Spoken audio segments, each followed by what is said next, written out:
અમે સાત ભાઈઓની મીરા એકલી બહેન હતી. અમે બધાએ તેને બહુ પ્રેમ કર્યો, કારણ કે તે સૌથી નાની અને લાડલી હતી. પણ સમય પસાર થતો ગયો, અમારા બધા ભાઈઓના લગ્ન થઈ ગયા અને માતા પિતાનું પણ અવસાન થઈ ગયું. અમારી પત્નીઓ માટે મીરા હવે ભાર જેવી લાગવા લાગી હતી. દરેક પોતાની જિંદગીમાં વ્યસ્ત થઈ ગયો હતો. થાકીને અમે મીરાના લગ્ન યોગ્ય રીતે તપાસ કર્યા વિના એક અમીર પરિવારમાં કરી દીધા અને પછી પોતાના જીવનમાં પાછા ઉલઝાઈ ગયા. થોડા દિવસ પછી મારી પત્નીએ કહ્યું કે મીરા આવી હતી અને આજે સાંજે લંડન જઈ રહી છે. મારી બહેનના નસીબ પર આશ્ચર્ય પણ થયો અને દુઃખ પણ. થોડો સમય વીતી ગયો.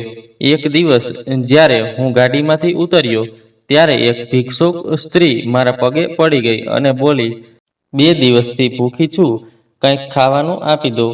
જેમ જેમ મેં એ સ્ત્રી તરફ નજર કરી, તેમજ મારી રૂહ કાંપી ઉઠી. સવારે મમ્મીએ ધીમા અવાજે કહ્યું, મીરાને સ્કૂલ છોડી આવજે બેટા, મોડું થઈ રહ્યું છે. મેં માથું હલાવ્યું, પણ દિલમાં કંઈક અજીબ લાગતું હતું. મીરાએ પોતાનું બેગ ઉઠાવ્યું, આંખો ઝુકાવેલી, મારી સાથે ચાલતી રહી. તે હંમેશા હસતી રહેતી હતી, પણ એ દિવસે ખૂબ શાંત અને ડરી ડરી લાગી રહી હતી. એમ લાગતું કે કોઈ ધીમે અવાજે બોલે તો પણ થરથરી ઉઠે. અમે 7 ભાઈઓ હતા અને મીરા અમારી એકમાત્ર બહેન. તે અમારા બધાના દિલની ધડકન હતી. તે ક્યારેય પોતાની જુદી દુનિયા બનાવવા નહોતી માંગતી. કદાચ તેને તક જ ન મળી. સૌથી નાની હોવાને કારણે તે હંમેશા કોઈની ને કોઈની આંગળી પકડી જ હોય. હું યુવાન, નરેશ, નીલ, ઈશાન, વિહાન કે વીર, અમારામાં કોઈ ન કોઈ તેને સંભાળી જ લેતું. પપ્પાના અવસાન સમયે તે ફક્ત 10 વર્ષની હતી. મમ્મી થોડો સમય બીમાર રહી અને પછી તે પણ દુનિયાની મર્યાદા છોડીને ચાલી ગઈ. ત્યારથી મીરા માટે આપણે ફક્ત બહેન નહોતી રહી, પણ એક જવાબદારી બની ગઈ હતી. પણ તેને ક્યારેય કંઈ માંગ્યું નહોતું. તેની આંખોમાં ફક્ત એક ખાલીપો રહેતો હતો.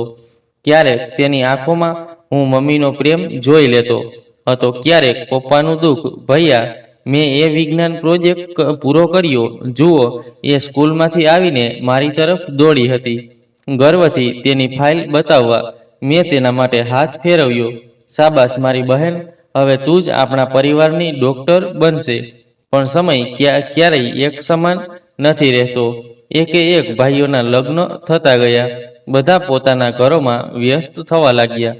હું પણ ઓફિસ, પત્ની, બાળકો અને જવાબદારીઓમાં ઘૂસી ગયો. મીરાએ રૂમમાં એકલી થવા લાગી હતી, જ્યાં પહેલા અમારા બધાની હસી અને ખુશી ગુંજ્યા કરતી હતી. મીરાની ઉંમર થતી ગઈ હતી.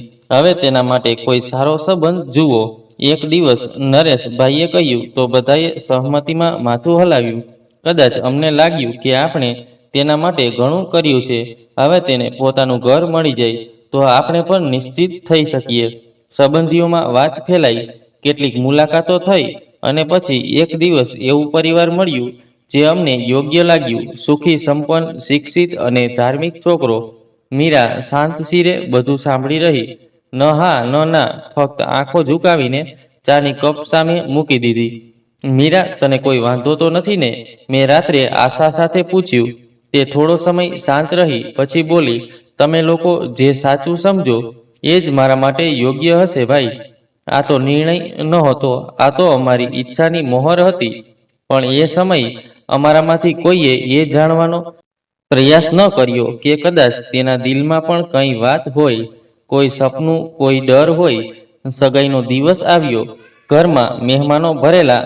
હાસ્ય, મજાક, રંગીન કપડાં અને ઈતરની ખુશ્બુથી ઘર મહકી રહ્યું હતું.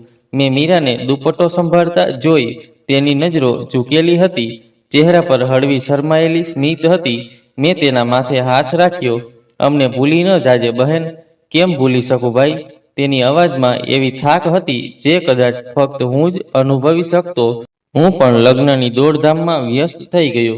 મહેમાનોની મહેમાનગતિ, શુભેચ્છાઓ. જ્યારે તે ગાડીમાં બેસી વિદાય થઈ, ત્યારે મારા અંદર કંઈક ખાલી ખાલી લાગ્યું. કદાચ અમે અમારું કર્તવ્ય પૂરું કરી દીધું હતું. એ વિચારીને બધાએ હાશકારો લીધો.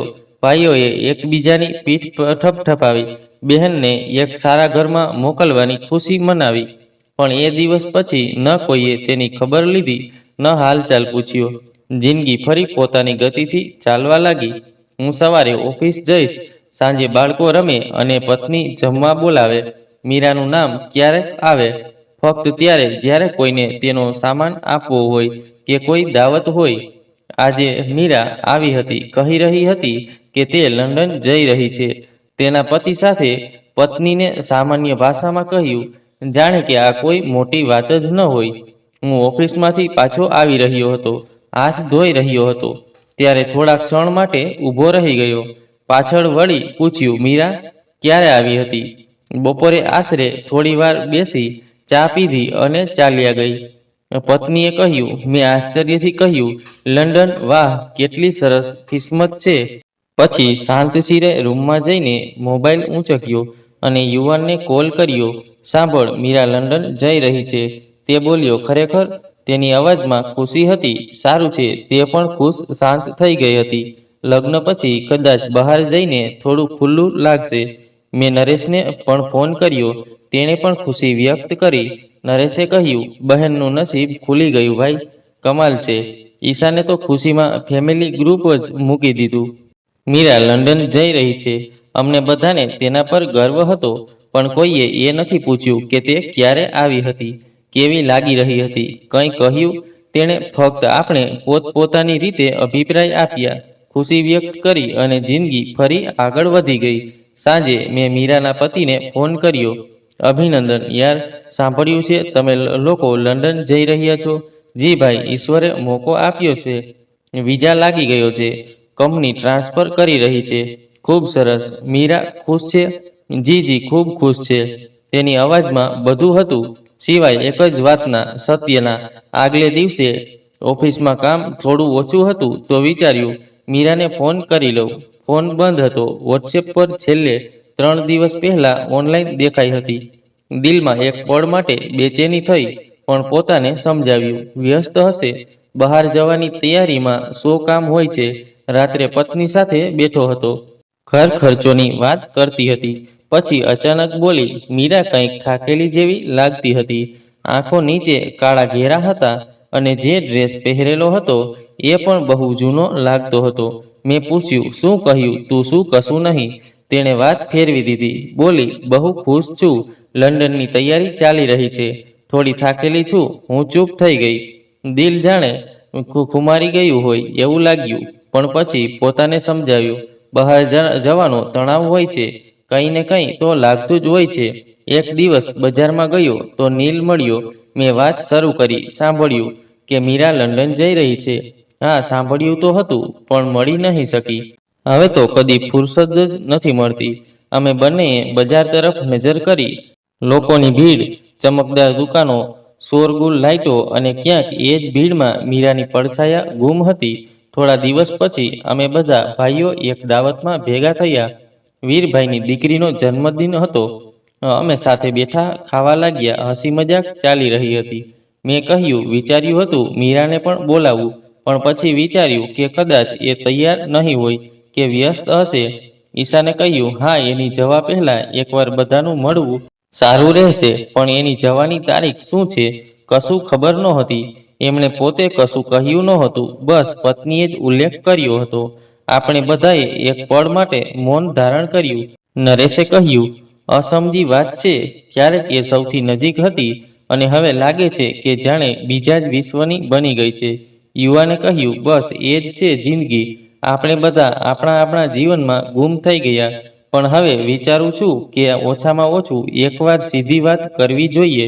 એ રાતે જાણે આપણા પર એક ભાર છોડી દીધો હોય, જાણે આપણે મીરાને ફક્ત એક સારા સમાચાર તરીકે લીધા હતા, એવી ખબર જેમાં આપણે ગર્વ અનુભવ્યો, પણ એની અંદર ઝાંખવાનો પ્રયાસ એકેય કર્યું જ નહોતું. 2 દિવસ પછી, એક વ્યસ્ત દિવસ બાદ, જ્યારે હું ઓફિસથી નીકળી રહ્યો હતો, ત્યારે રસ્તામાં વિહાનનો ફોન આવ્યો. ભાઈ, કાલે થોડો સમય કાઢ, બધા ભાઈ ભેગા થઈને. ઘણા દિવસથી મળ્યા નથી અને મીરાને પણ બોલાવીએ. એની લંડન જવાની પહેલા એકવાર મળીએ. મેં વિના વિચાર્યા હા કરી દીધી. ફોન મૂકતા જ વિચાર્યું કે કાલે મીરાને પોતે જ જઈને બોલાવું. ઓછામાં ઓછું એક ચા સાથે પીશું, થોડી વાતો કરશું, પણ જિંદગી ક્યારેય આપણી યોજનાઓની પરવા કરતી નથી. એ જ રાત્રે સોશિયલ મીડિયા પર એક મિત્રની પોસ્ટ જોઈ. કોઈ મજબૂરીની વાર્તા લખી રહ્યો હતો. સપનાઓ અને ભ્રમ ઉપર નીચે એક નામ દેખાયું, મીરા શર્મા. હું અચકાઈ ગયો. ક્લિક કર્યું. આ એક સામાન્ય ટિપ્પણી નહોતી. કોઈએ લખ્યું હતું, જ્યારે મહિલાઓ સમજશે કે ઘરની બહાર જવું એટલે જ તેમની આઝાદી છે, ત્યારે તેઓ પોતાનું કર્તવ્ય શું છે તે ભૂલી જાય છે. અચાનક એક વિચાર આવ્યો, શું મીરા ખરેખર જઈ રહી હતી કે આ બધું ખોટી વાર્તા હતી? આગલા દિવસે મેં એ જ ઈરાદાથી ગાડી કાઢી, એને મળવા અને બધું જાણવા. પણ જે થયું એ મારા માટે એક આઘાત હતો. એવો આઘાત જેમણે મને શીખવાડી દીધું કે ખામોશીઓ ઘણી વખત ખોટી વાત કરતાં પણ વધારે ખતરનાક હોય છે. મેં જેમ જ ગાડી સ્ટાર્ટ કરી, દરવાજા પાસે એક પડછાયો લથડાયો. જોયું, એક સ્ત્રી ઉઘાડા પગે ફાટેલી ચાદર ઓઢીને મારી પાસે લપટી ગઈ અને બોલી, 2 દિવસથી ભૂખી છું, કંઈ ખાવાનું આપો બેટા. એની અવાજ ધ્રુજતી હતી. મેં ઝૂકીને એનો ચહેરો જોયો અને મારો શ્વાસ જ અટકી ગયો. આ મીરા હતી, મારી બહેન, જે લંડન જતી હતી. હવે રસ્તા પર આ હાલતમાં હતી. મારા મોઢેથી અવાજ ના નીકળ્યો. બસ એક સવાલ હતો, ડર સાથે. તમારા આપેલા સંબંધે મને વેચી નાખ્યું ભાઈ. એમણે ફક્ત એટલું જ કહ્યું. મેં એને સહારો આપી, ગાડીમાં બેસાડી. હું ચૂપ હતો. મારા પાસે કહેવાનું કશું ન હતું. રસ્તા પર ટ્રાફિક હતો, હોર્ન વાગી રહ્યા હતા, પણ મારા કાનમાં તો ફક્ત એની સિસકારીઓ જ ગૂંજતી રહી. હું એને એક ઓળખીતા ડૉક્ટર પાસે લઈ ગયો. એ ડૉક્ટર પણ અચકાઈ ગયો. કહ્યું, આ તો તમારી બહેન લાગે છે. મેં કહ્યું, હા, 2 દિવસથી ભૂખી છે, જોઈ લેજો. તપાસમાં જાણવા મળ્યું કે એ કમજોરીની હદ પાર કરી ગઈ છે. બ્લડ પ્રેશર, સુગર, બધું ખૂબ ઓછું છે. ડૉક્ટરે તરત ગ્લુકોઝ ચડાવ્યું, ખાવાનું કંઈ આપ્યું. હું ત્યાં બેઠો રહ્યો, એક શબ્દ પણ નહોતો બોલ્યો. બસ એની હાથને જોતો રહ્યો. છાલા, ખરો, માટી અને દુઃખ જાણે એ જમીન પર નહીં, સમયના પથ્થરો પર પડી ગઈ હોય. મેં એને પૂછ્યું, મીરા, આ હાલત કેવી રીતે થઈ? એ થોડીવાર ચૂપ રહી, પછી બોલી, હું લંડન નથી ગઈ. હું નરકમાંથી પાછી આવી છું. ક્યાં જતી? કોને કહેતી? તમે બધા તો ખુશીથી મને વિદાય આપી હતી અને હું તમારી ઇજ્જત બની ગઈ હતી. એની આંખોમાં આંસુ અને નિરાશા હતી. ડૉક્ટરે દવાઓ આપી અને કહ્યું કે થોડા દિવસ આરામ કરો. શરીર સંભાળવું જોશે, પણ માનસિક આઘાત ઊંડો છે. સમય લાગશે. મેં એને મારા મિત્ર રોહિતના ખાલી ફ્લેટમાં ખસેડી દીધા. ચાદર બદલ્યો, ખાવાનું આપ્યું, કપડાં લાવ્યો. જતી વખતે કહ્યું, કાલે સવારે ફરી આવીશ, ત્યારે તું વિગતે કહેજે. ઘરે પહોંચ્યો તો પત્નીએ પૂછ્યું, એટલી વાર કઈ રીતે લાગી ગઈ? મેં કહ્યું, એક મજબૂરી હતી, કાલે કહીશ. મોબાઈલની સ્ક્રીન પર મીરાની જૂની તસવીરો જોઈ રહ્યો હતો. બાળપણની, સ્કૂલના દિવસોની, લગ્નના દિવસની અને પછી આજનો ચહેરો. સવારે વહેલો ઉઠ્યો, નાસ્તો કર્યો અને સીધો એના પાસે ગયો. દરવાજો ખુલ્લો હતો. એ બારણાની પાસે બેઠી હતી. રૂમમાં એક અજીબ શાંતિ હતી. એની આંખોમાં પણ હવે થોડી શાંતિ હતી. મેં કહ્યું, હવે કહે મીરા, શું થયું હતું? એ થોડું સંભાળીને બોલી, ફક્ત સાંભળજે, વચ્ચે કંઈ કહીશ નહીં. મેં માથું હલાવ્યું. એ બોલી, લગ્નના 3 દિવસ પછી જ એનો વ્યવહાર બદલી ગયો હતો. એક દિવસ સ્પષ્ટ કહી દીધું, આ ઘર તમારું નથી, તમે ફક્ત એક કામની વસ્તુ છો. હું આશ્ચર્યચકિત થઈ ગઈ. કોઈ ઝઘડો નહોતો થયો, કોઈ વાત નહોતી બની. બધું અચાનક બદલાઈ ગયું. સવારે નાસ્તો માંગતી તો કહેતો, તમારા માટે પોતે જ વ્યવસ્થા કરો. રસોડામાં કંઈ જ ન હોય. કપડાં માંગતી તો કહેતો, તમે મારા કામની છો, કપડાની નહીં. મેં પૂછ્યું, સહનશક્તિ હોવા છતાં ભાષા કેમ લરખરાઈ ગઈ? તમે બધા તમારી જિંદગીમાં વ્યસ્ત હતા. એકવાર મેં તેમને ફોન કર્યો હતો, પણ નંબર બંધ હતો. પછી મેં વિચાર્યું, કદાચ આ કિસ્મત જ છે. એ થોડીવાર ચૂપ રહી, પછી બોલી, એક દિવસ એણે કહ્યું, વિઝા લાગી ગયો છે, આપણે લંડન જઈ રહ્યા છીએ. દિલને થોડી ખુશી થઈ કે કદાચ બહાર જઈને કંઈક બદલાશે. પણ એ મને દિલ્હીમાં લઈ ગયો. એક જૂની ઇમારતમાં લઈ જઈને કહ્યું, 2 દિવસ અહીં રોકાવું છે. ફ્લાઇટ ભરાઈ ગઈ છે. ત્યાં 2 બીજી છોકરીઓ હતી. મને શંકા ગઈ. રાતે મારી આંખ ઉઘડી, જોયું તો પાસપોર્ટ બીજા નામે બનાવેલું હતું. મને અંદાજો આવી ગયો કે કંઈક ખોટું છે. મેં ભાગવાનો પ્રયત્ન કર્યો. એણે મારી કેદ કરી લીધી અને તલાક જેવા શબ્દો પણ બોલી નાખ્યા. પણ એક દિવસ કદાચ ભૂલથી દરવાજો ખુલ્લો રહી ગયો. હું ભાગી નીકળી. સ્ટેશન પર પહોંચી. એક સ્ત્રીએ પૈસા આપ્યા. બસમાં બેસી. પાછી આવી ગઈ. પણ ઘરમાં પાછા જવાનો સાહસ નહોતો. 2 દિવસથી રસ્તા પર હતી. કોઈએ ખાવાનું પણ નહોતું આપ્યું. એક પોલીસ સ્ટેશન ગઈ તો ત્યાં તાળા મળ્યા. મારી આંખોની સામે અંધારું છવાઈ ગયું. મેં પૂછ્યું, શું તમે વિશ્વાસ છે કે એ તારો પતિ હતો? એ બોલી, નહીં, લગ્ન પણ નકલી લાગે છે. એણે કહ્યું હતું કે સંબંધીઓના કહેવાથી લગ્ન કર્યું છે. મેં પૂછ્યું, કયા સંબંધીએ કરાવ્યું હતું? તારો મામો પ્રકાશ યાદવ. હું ખુરશી પરથી ઊભો થઈ ગયો. હા, એ તો લગ્નમાં સૌથી આગળ હતો. લોકોને કહેતો ફરતો હતો કે એવું સંબંધ ફરી નહીં મળે. મીરા થાકી ગઈ હતી. મેં એને કાંબળ ઓઢાવ્યું, બારણું બંધ કર્યું અને બહાર આવીને ફોન કાઢ્યો. યુવાન, નરેશ, નીલ, બધાને ફોન કર્યો. રાત્રે મારા ઘરે આવો, કંઈક બતાવવું છે, કંઈક સંભળાવવું છે. રાત્રે બધા ભેગા થયા. મેં સૌ સામે મીરાની વાત મૂકી. રૂમમાં શાંતિ છવાઈ ગઈ. નરેશે નજરો નીચી કરી દીધી, માથું પકડ્યું. ઈશાન જમીન તાકતો રહ્યો. મીરા અંદર આવી. માથા પર દુપટ્ટો હતો. થાકી ગઈ હતી, મજબૂર હતી. યુવાને કહ્યું, અમને કંઈ ખબર નહોતી. મીરાએ ફક્ત એટલું કહ્યું, તમે પણ કંઈ નહોતા જાણતા, અને જઈને ચૂપચાપ બેસી ગઈ. એ તે ક્ષણ હતી જ્યારે અમે બધા ભાઈઓ એક ક્ષણ માટે નાના બની ગયા અને મીરા સૌથી મોટી. 2 દિવસ સુધી મેં મીરાને એકલી છોડી દીધી. એ ચૂપ રહેવા માંગતી હતી, પણ મને ખબર હતી ક્યારેક મૌન પણ દવા બની જાય છે. પછી 3જા દિવસે સાંજે બધા ભાઈઓને બોલાવ્યા. કોઈ બહાનું ન કર્યું. સીધું કહ્યું, આવવું છે, વાત કરવી છે. બધા આવ્યા. યુવાન સૌ પ્રથમ આવ્યો, પછી નરેશ, પછી નીલ, ઈશાન, વીર અને વિહાન. બધા એક જ હારે બેસી ગયા. ચા મેં જાતે બનાવી. બિસ્કિટ મૂક્યા અને બારણું બંધ કરી દીધું. મેં કહ્યું, તમને એક વાત કહેવી છે અને કદાચ તમારું ભ્રમ આ સત્ય સ્વીકારવા તૈયાર ન હોય. રૂમમાં ફરી શાંતિ છવાઈ ગઈ. મેં મીરાને બહાર બોલાવી. એ હલકી ચાદરમાં નબળા પગલે અંદર આવી. સૌના ચહેરા પર આશ્ચર્યની છાયાઓ હતી. યુવાન આશ્ચર્યચકિત થઈ ગયો. આ મીરા છે? મીરાએ કોઈને જોયું નહીં, ફક્ત જઈને ખૂણે બેસી ગઈ.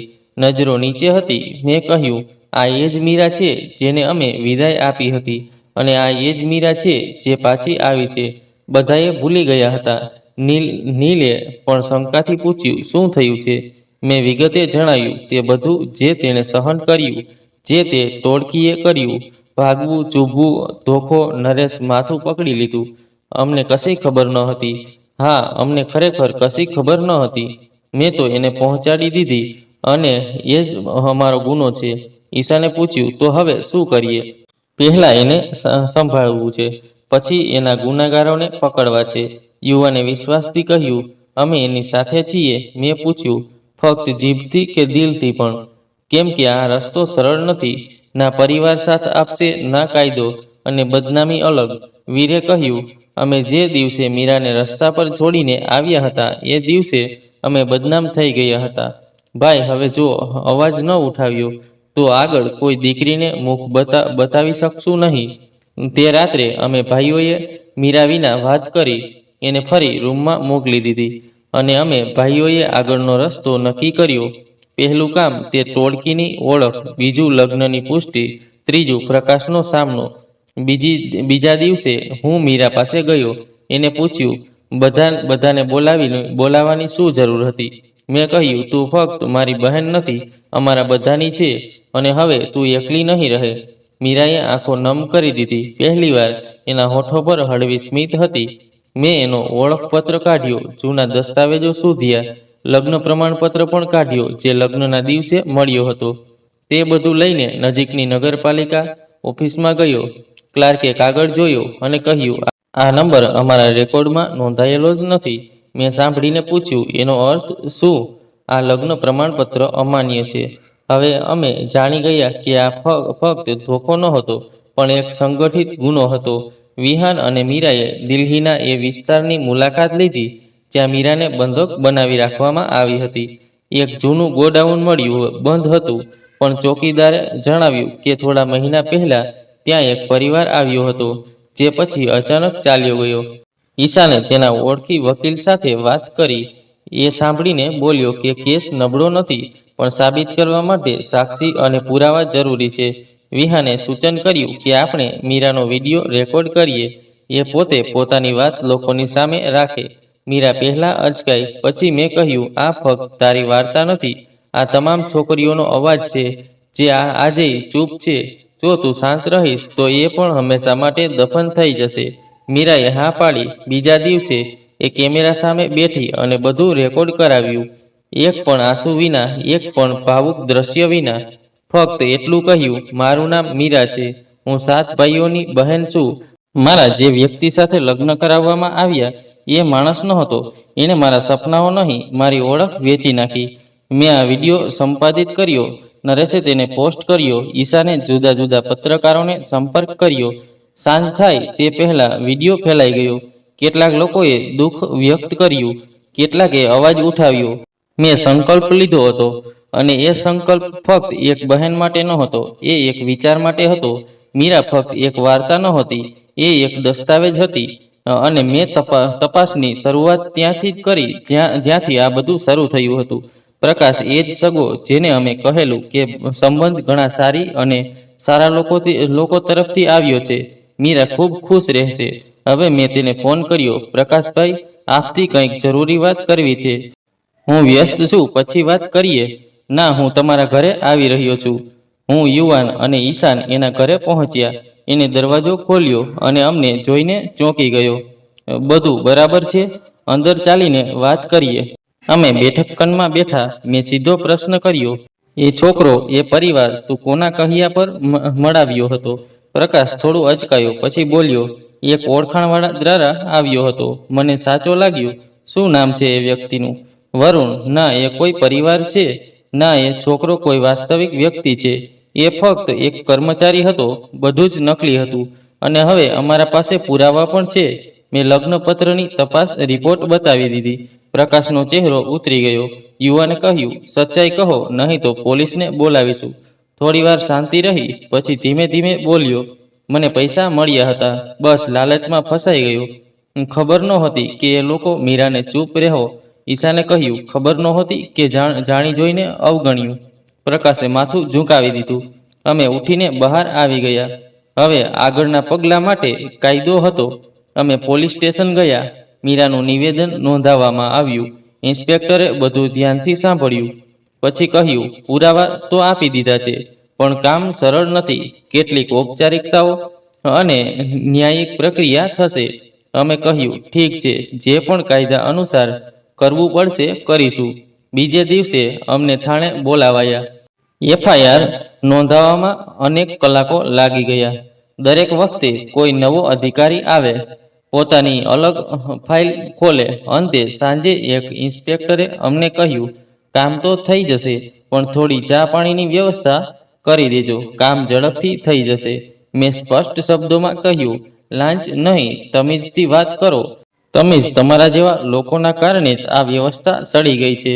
અમે ત્યાંથી બહાર આવી ગયા. મેં કહ્યું, હવે અદાલતોના ચક્કર નહીં, હવે અમે લોકોને સચ્ચાઈ જણાવશું.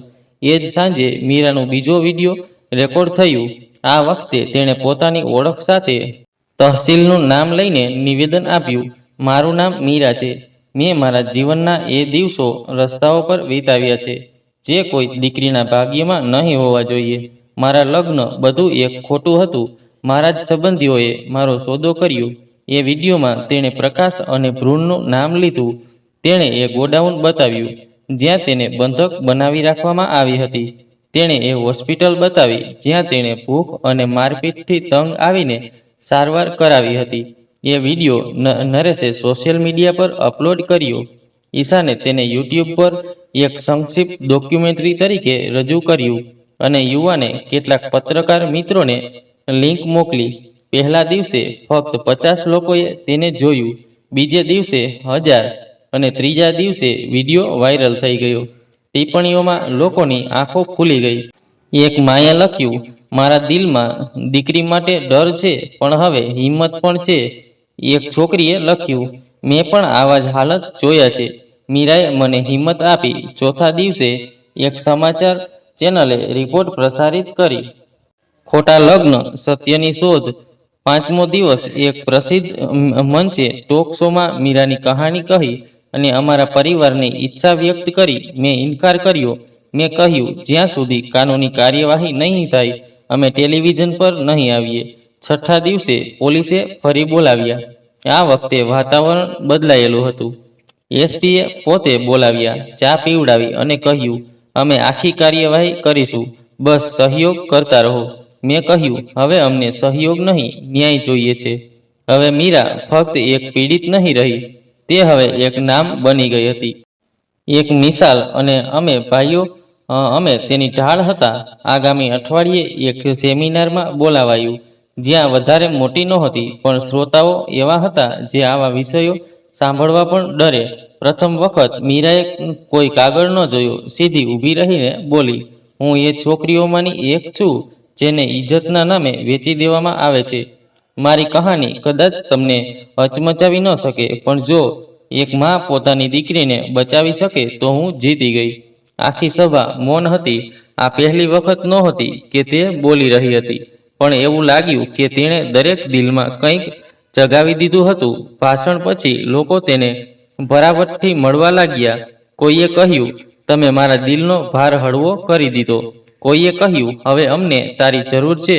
આગામી 2 અઠવાડિયામાં 3 કાર્યક્રમોની આમંત્રણ આવી. દરેક વખતે મીરાની પ્રતિષ્ઠા અને આત્મવિશ્વાસ વધતો ગયો.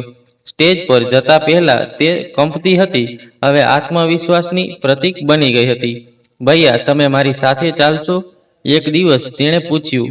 હંમેશા હું યુવાન અને નીલ દરેક કાર્યક્રમમાં તેના સાથે હોઈએ, ક્યારેક પાછળ તો ક્યારેક આગળ, પણ ક્યારેક તેને એકલું લાગવા દીધું નહીં.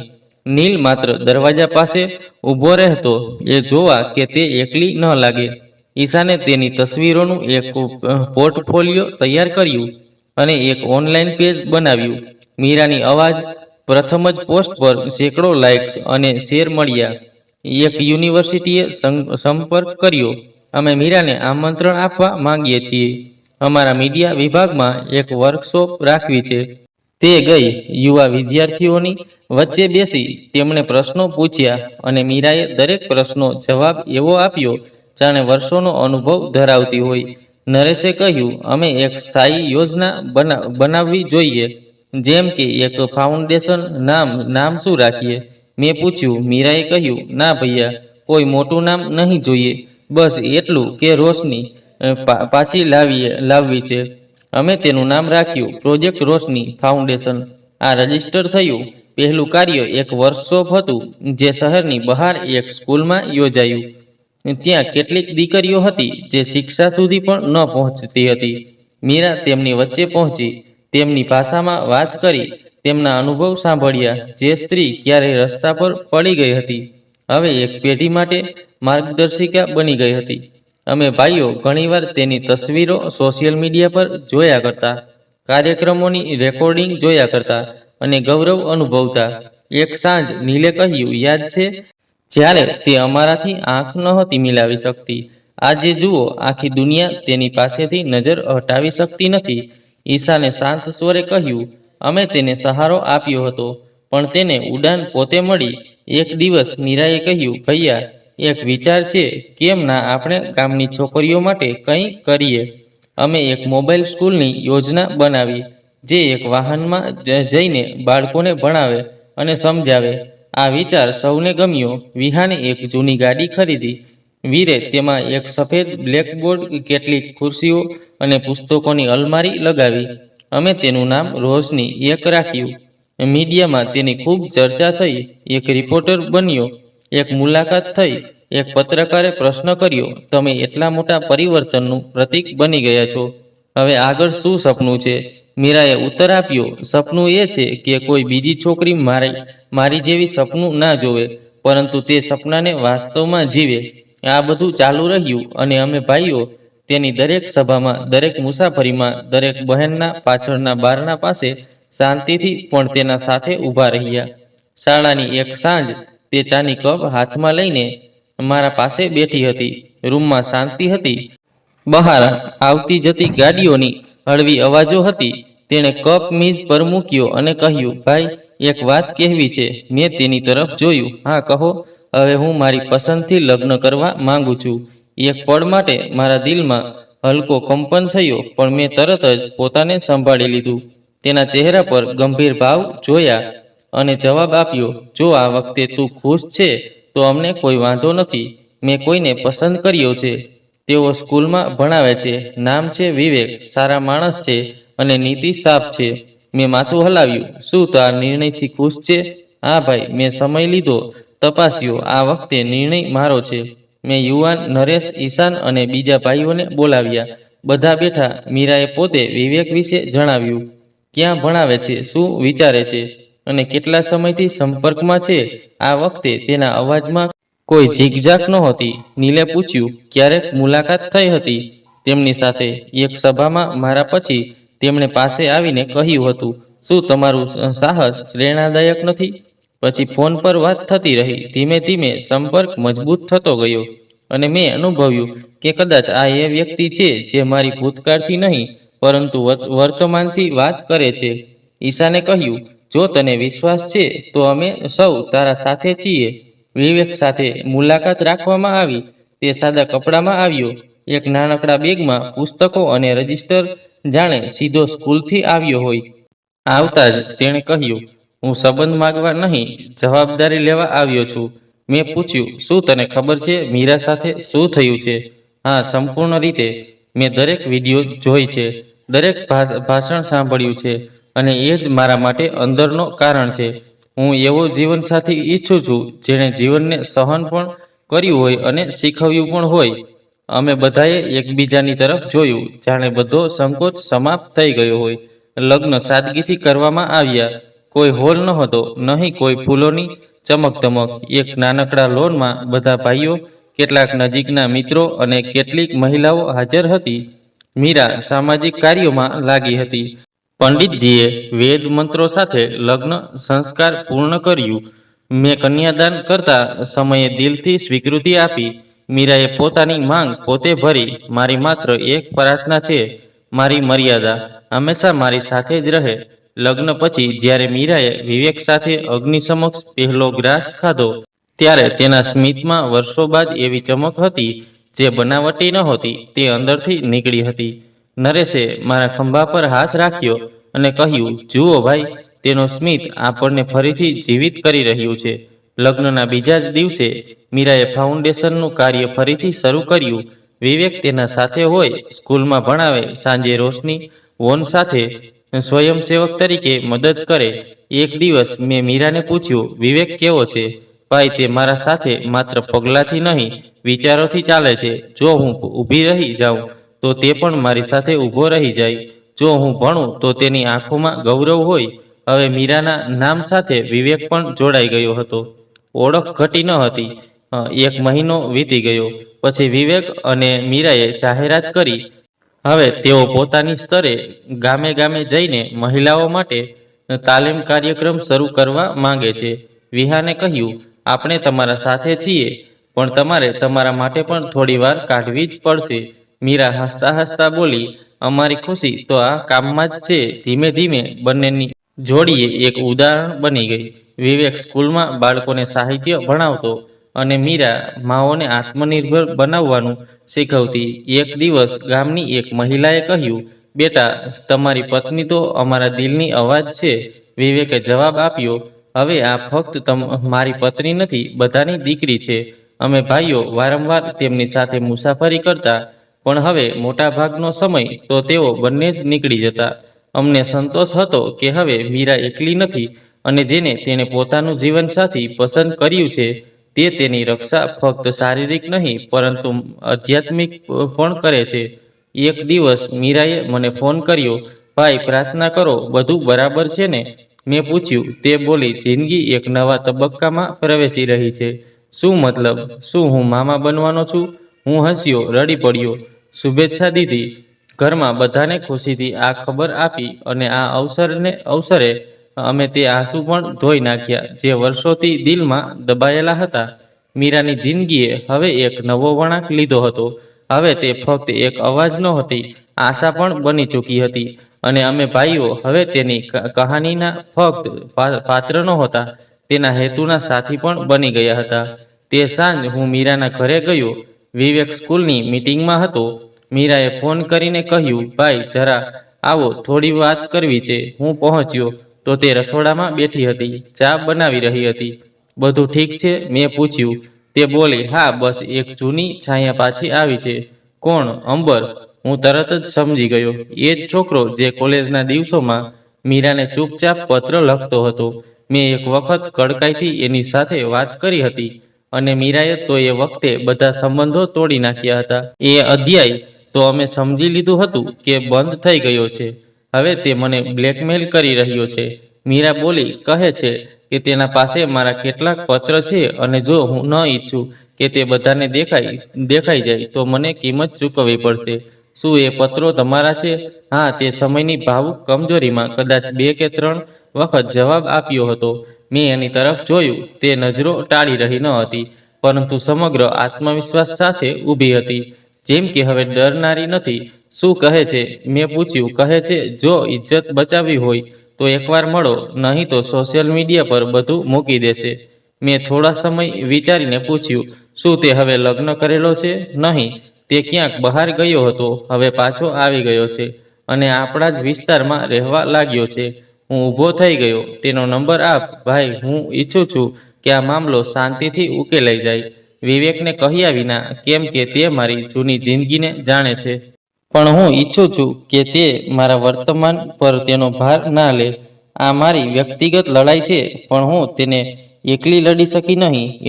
એટલા માટે તને બોલાવ્યો. મેં તેનો નંબર લીધો, ફોન ઉઠાવ્યો અને એક સીધો સંદેશ મોકલ્યો. વાત કરવી છે. ક્યાં અને ક્યારે? સામેની તરફથી તરત જ જવાબ આવ્યો, કાલે સાંજે જૂના સ્ટેશન પાસે એકલા આવવું. મેં મીરાને કહ્યું, કાલે સાંજે હું જઈ રહ્યો છું, પણ તું કંઈ કહીશ નહીં. બસ આરામથી રહેજે. બીજે દિવસે સવારે મેં ઈશાન, વિહાન અને નીલને સાથે લીધા. મેં કહ્યું, કોઈ ઝઘડો નહીં કરવો છે, બસ તેનું દિમાગ ઠીકાણે લગાવવું છે. ઈશાન બોલ્યો, જૂના સ્ટેશન પાસે મારા એક પત્રકાર મિત્રના ઓફિસમાં કેમેરો લાગેલો છે. જો કંઈ થાય તો બધું વિડીયોમાં આવી જશે. અમે એક યોજના બનાવી. હું નક્કી સમય પર પહોંચ્યો. નીલ થોડી દૂર ગાડીમાં હતો. ઈશાન પાસેના ચાવાળા હોટેલમાં બેઠો હતો. અંબર આવ્યો, સફેદ કપડાં પહેરેલા, વાળ શાંતિથી વાળેલા, ચહેરા પર સ્મિત. અરે, બહુ દિવસો પછી ભેટ થઈ રહી છે. તેણે હાથ મિલાવવાનું આગળ કર્યું. મેં હાથ પાછો ખેંચી લીધો. કામની વાત કરો. તમે લોકો મીરાને ખૂબ ઊંચા લઈ ગયા છો. જનતાની સહાનુભૂતિ, સંસ્થાઓનો સમર્થન, મીડિયા ધ્યાન, પણ જે વીતી ગયું છે તે કાલ હતું ને તેને ધોઈ શકો છો, ભૂલી શકતા નથી. શું કિંમત જોઈએ? કિંમત? મેં પૂછ્યું. હું પૈસાનો ભૂખ્યો નથી. તે બોલ્યો, બસ એટલું ઈચ્છું કે મીરા પોતે મારી સાથે વાત કરે. એક મુલાકાત, બસ એટલી જ. અને જો તેણે વાત ન કરી તો એ બધા જૂના પત્રો જાહેર કરી દેશે. લોકો પ્રશ્ન ઉઠાવશે અને વિવેક પણ. હું શાંતિથી એની વાત સાંભળતો રહ્યો. પછી ખિસ્સામાંથી મોબાઈલ કાઢ્યો અને એની સામે લાઈવ વિડીયો ચાલુ કરી દીધી. જે ઈશાન કેમેરાથી મોકલ હોશમાં આવી રહ્યો હતો. બધું રેકોર્ડ થઈ ચૂક્યું હતું. અંબરના ચહેરાનો રંગ ઉડી ગયો. આ ધમકી નથી, મેં કહ્યું. આ હું તે જ બતાવી રહ્યો છું જે તમે કરવા આવ્યા હતા. આ વિડીયો, આ વાતચીત, બધું સુરક્ષિત થઈ ગયું છે. હવે જો કંઈ પણ થયું તો તમે કાનૂનની જાળમાં ફસાઈ જશો. હવે નિર્ણય તમારો છે. અથવા તો બધું સમાપ્ત કરીને તે પત્ર પાછો કરો, અથવા અમે તમને ત્યાં જ પહોંચાડી દેશું જ્યાં જાળી પતિને પહોંચાડાયો હતો. અંબરના અહંકારનો ભંગ થઈ ચૂક્યો હતો. તેણે બેગમાંથી એક જૂનું લિફાફું કાઢ્યું. આ રહ્યા તે પત્રો, પાછા લઈ લો. મેં તેમને જોયા. ખરેખર મીરાની લખાવટ હતી, ભાવનાઓથી ભરેલા શબ્દો, પરંતુ તે સમય તે છોકરી હવે ક્યાંય પાછળ રહી ગઈ હતી. એક વાત સમજી લે અંબર, હવે મીરા આ પત્રોથી નહીં પણ તેના પાત્રથી ઓળખાય છે. આ શબ્દો હવે તમારી કિંમત નથી વધારતા, તમારું ઓછું વર્તન જાહેર કરે છે. અંબર ચૂપ થઈ ગયો અને હું પાછો ફરી આવ્યો. રસ્તામાં નરેશે કહ્યું, આ પત્રો સળગાવવામાં આવશે, પણ તેનો પાઠ અમને હંમેશા યાદ રહેશે. મેં માથું હલાવ્યું અને કહ્યું, મીરાને આ બતાવવું જ છે કે હવે તેનો ભૂતકાળ બીજાની નહીં પણ તેની પોતાની જ હથેળીમાં છે. તે દિવસે સવારમાં હું મીરાના ઘરે ગયો. તે વિવેક સાથે નાસ્તો કરી રહી હતી. હું તેના પાસે ગયો અને લિફાફે તેના આગળ મૂક્યો, જેની કિંમત કોઈ માંગતો હતો, પણ અમે કિંમત નહીં આપી. મીરાએ શાંતિથી લિફાફો ખોલ્યો, કાગળ બહાર કાઢ્યા. એક એક કરીને તેણે કશું પૂછ્યું નહીં, કશું કહ્યું નહીં.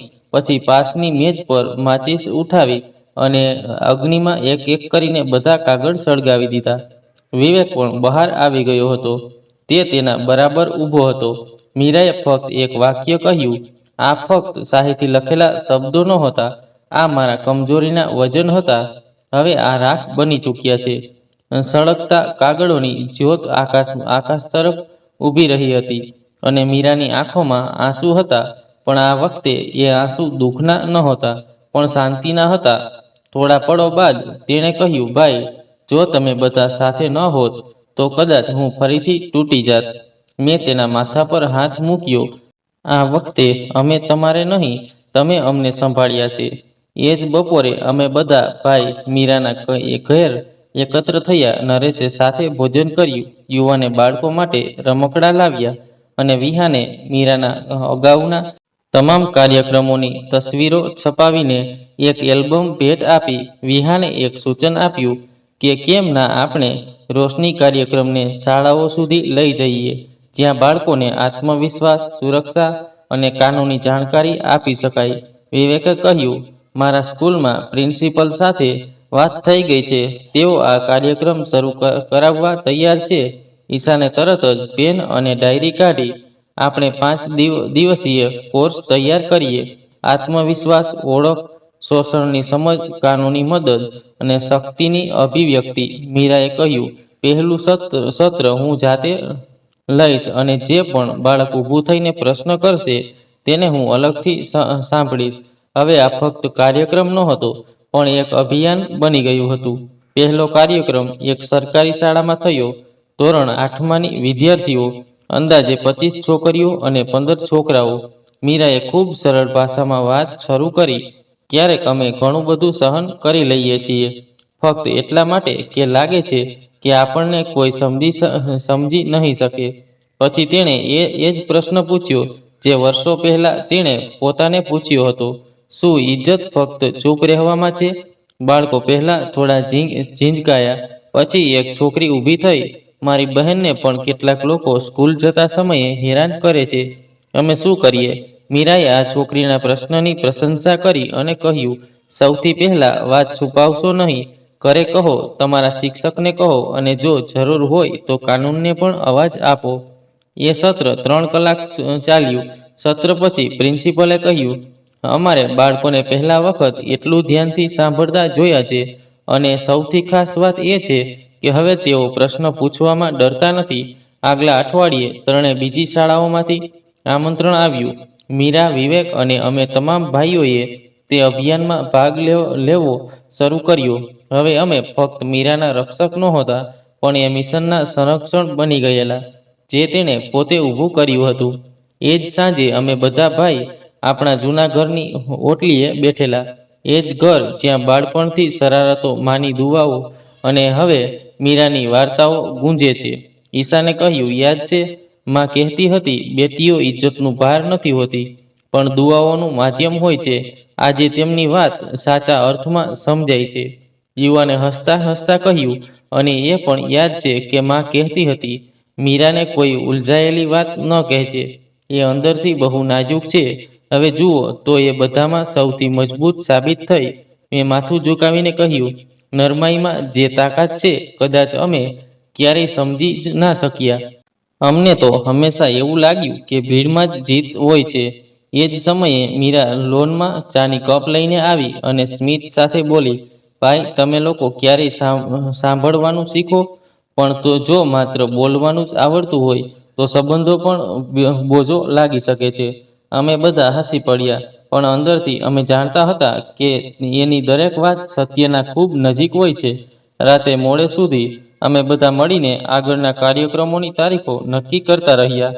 વિવેકે કહ્યું કે અમને તાલીમ મેળવેલા 7 વ્યક્તિઓની જરૂર પડશે. મીરા એકલી દરેક જગ્યાએ જઈ શકે એમ નથી. મીરાએ કહ્યું, હું તૈયાર છું. આવતા અઠવાડિયે એક તાલીમ વર્કશોપ રાખું છું. જો 5 દિવસમાં 3 લોકો તૈયાર થઈ જાય તો આ મિશન મારી ગેરહાજરીમાં પણ આગળ વધશે.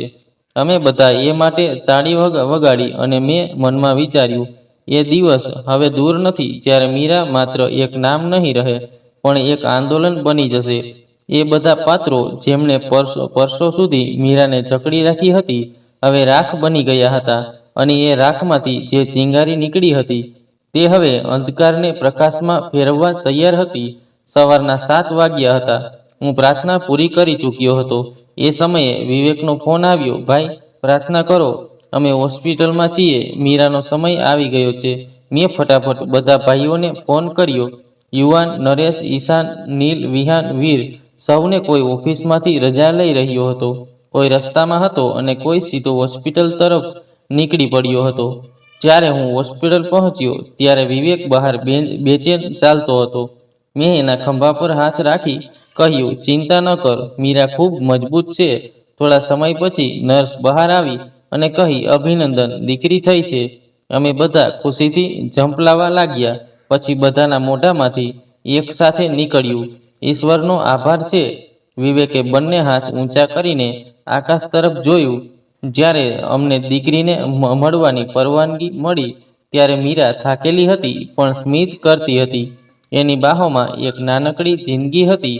ગુલાબી ચહેરો, બંધ આંખો, માસૂમ શાંતિ. મેં ઝૂકીને એની કાનમાં કહ્યું, દીકરી બિલકુલ તારી જેવી છે.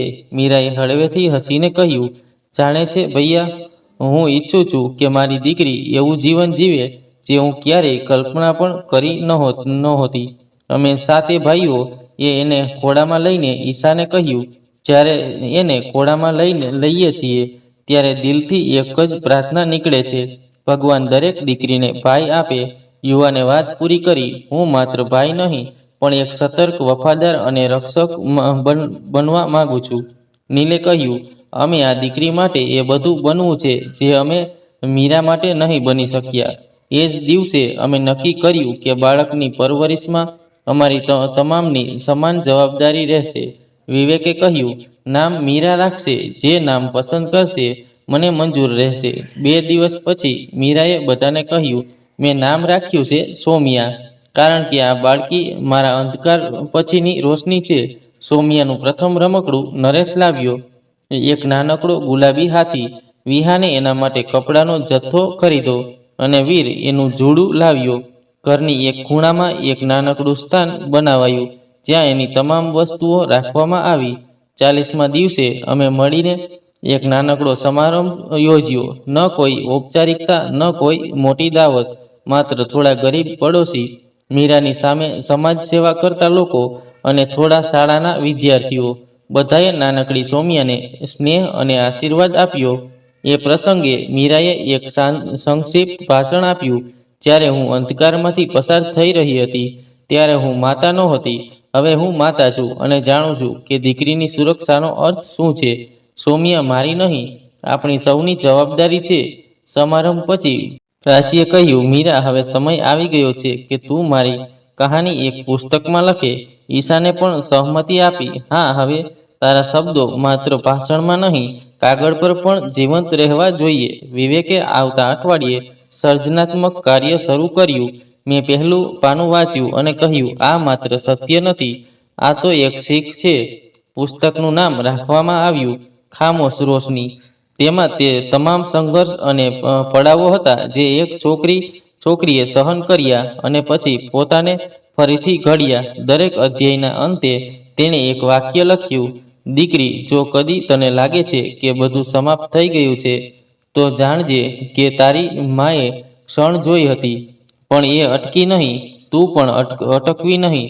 પુસ્તકના વિમોચન પર આખા શહેરમાંથી લોકો આવ્યા. ટીવી ચેનલોએ તેનું પ્રસારણ કર્યું, અખબારોએ સમાચાર છાપ્યા. મીરાએ ત્યાં પણ એટલું જ કહ્યું, આ પુસ્તક મારી નથી, દરેક એવી છોકરીની છે જેને એમ સમજવામાં આવે છે કે એ તૂટી ગઈ છે, જ્યારે હકીકતમાં એ તો જાગી રહી હોય છે. હવે સૌમ્યા થોડા મહિનાની થઈ ગઈ છે. જ્યારે અમે ભાઈઓ એને ગોદમાં લઈએ છીએ ત્યારે હવે એ અમને ઓળખી શકે છે. એના સ્મિતમાં માતાની દુઆ, પિતાની મમતા અને મીરાની વિજયની તેજસ્વી ઝલક દેખાય છે. એક દિવસ મીરા મારી પાસે બેઠી હતી. સૌમ્યા ઊંઘી રહી હતી. મીરાએ કહ્યું, ભૈયા, શું તમે ક્યારેય વિચાર્યું હતું કે મારી જિંદગી આવી રીતે બદલાશે? મેં સ્મિત કરીને કહ્યું, ના, પણ અમે સમય રહેતા પ્રાર્થના તો જરૂર કરી હતી. તમને સંભાળી લીધા અને તમે અમને સંભાળી લીધા. મીરા ફક્ત એક બહેન નહીં, પણ એક શીખ બની ગઈ. જે આ વાત બતાવે છે એ એક પળની ચૂક જો સમયસર સંભાળી લેવામાં આવે તો આખી જિંદગી સુધરી શકે છે. અને તેની દીકરી સૌમ્યા એ શીખની જીવતી જાગતી મિસાલ છે. રોશની ક્યારેય અચાનક નથી આવતી. એ સુધરે છે, બગડે છે, પછી જોડાય છે, જેમ મીરાની રોશની બની હતી, અંધારાથી, પીડાથી અને એ સંબંધોથી કે જે સમયસર જાગી ગયા હતા. તો મિત્રો, આ હતી આજની કહાની. આ કહાની વિશે તમારી શું રાય છે એ જરૂરથી કોમેન્ટ બોક્સમાં જણાવો. જો તમને કહાની ગમી હોય તો વિડીયોને લાઈક કરો અને ગુજ્જુ ટોક ચેનલને સબસ્ક્રાઈબ કરો અને બેલ આઇકોન પર ક્લિક કરીને તેને ઓલ પર સેટ કરો, જેથી તમને નવા વિડીયોની જાણકારી તરત જ મળી શકે. ધન્યવાદ. જય શ્રી કૃષ્ણ. જય માતાજી.